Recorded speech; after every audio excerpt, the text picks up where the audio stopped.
I hope you managed to get that working on your own, but if you had any problems, I'm going to show you how I do it here, and you can learn and practice from this video. I'm just going to open our first script again. Now I still have the sum method. I'm just going to delete that, and I'll delete calling it from start. Now I'm going to create a new method, and I will call it average, and we need to take in 3 numbers. So you can call these whatever you want. I'm just going to use int A, int B, and int C. Okay, so now we have our method created, and now we need to make it output the average. So as I mentioned, the average is just adding these 3 values together and then dividing it by how many are there in total. So if we had 5, we would divide it by 5. If we have 3, we divide by 3. So we can just do debug.log, and then for the output, we can do A plus B plus C, and then we need to divide it by 3. But based on the order of operations, it'll do this division first. So we need to make sure we add these 3 together first. So we can just put them in brackets.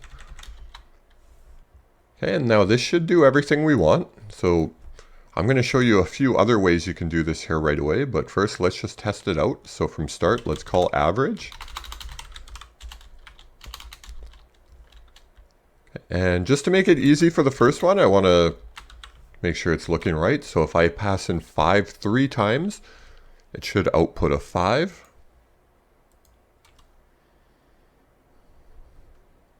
Okay, so if we look at the console, we get 5. Now let's try changing these. So I'll pass in 2, 5, and let's do 10.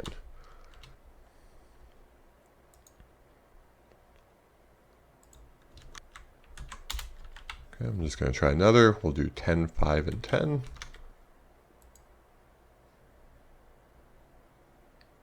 Okay, now we got 8. Okay, and if we change this one to 0, we get 6. So this is working, and we're getting the correct output, but we're only getting the 1-digit integer value. So one thing I want to show you here that we could do is, in this case here, for average, we're getting 6 as the output from this, when there's actually a decimal. So what we could do here,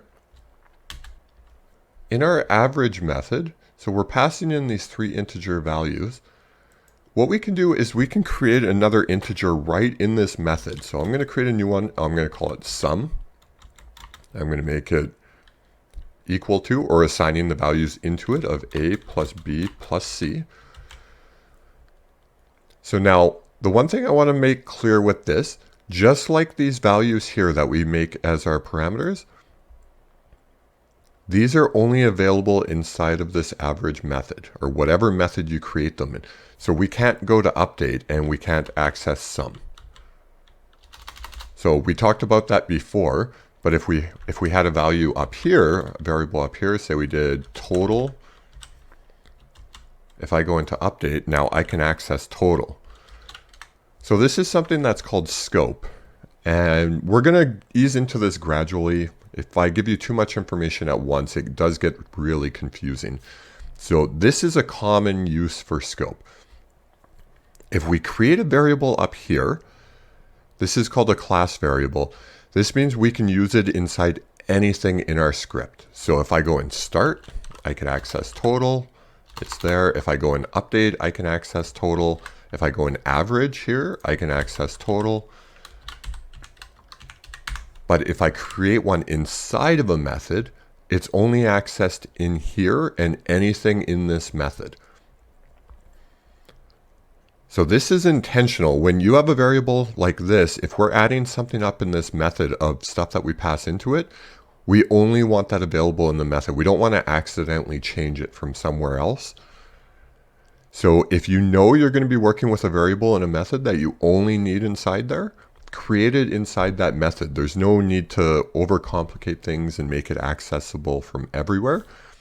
So in this case, we're going to add up the numbers here first. And then we're going to do the division here outside of the debug message. So we're going to make another variable. But the thing here is when we start dividing, we're going to get decimal places. So we don't want to use an integer because it's going to cut off that decimal. Just like you saw with the output of this average. it gave us 6. As you're going to see here right away, the output actually has a decimal place with a bunch of numbers. So let's make this a float. And I'm just going to call this average with a lowercase a because it's a variable. And this is a good example of where it's easy to notice what is a method and what's a variable because they have the same name, but we're going to know that our variable is the lowercase a and our method is the uppercase a. So we're going to get the average, and let's assign into this sum divided by 3. Now instead of outputting that math formula, let's output average. Okay, and we still pass in the same number. So remember with this, we got 6. Let's go run this and see what we get this time. So we're running it and we still get 6. We don't have a decimal. Now this part when you're starting out is going to be confusing because it looks like everything we did here is correct. But the thing is, if we look here, sum is an integer and then we're dividing it by 3. Remember I said anytime we want to use a floating number, we have to put an F at the end of it to tell Unity or C# it's a floating value. So in this case, what's happening here is it's using an integer of sum and dividing it by an integer of 3. Now the confusing part of this is if you divide an integer by an integer, it's going to ignore everything after the decimal place. So what we want to do is make this 3 a float value by adding an F. So now if we go back in and run our game, we're going to get the decimal place now. You're probably going to be confused about at this point here, and that's completely normal. Just stick with it, and it's going to make more sense as we use it more. Just to explain it a bit further here, I want to show if we actually change this a bit. So I'm going to take this F off. Let's change our sum to a float.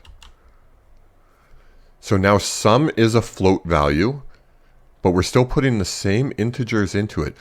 We don't have to put the F here now because sum is already a floating number. So it's a decimal and it's dividing it by 3. So let's go try running this and we should still get the exact same number. Which we do. So we get all the decimals now.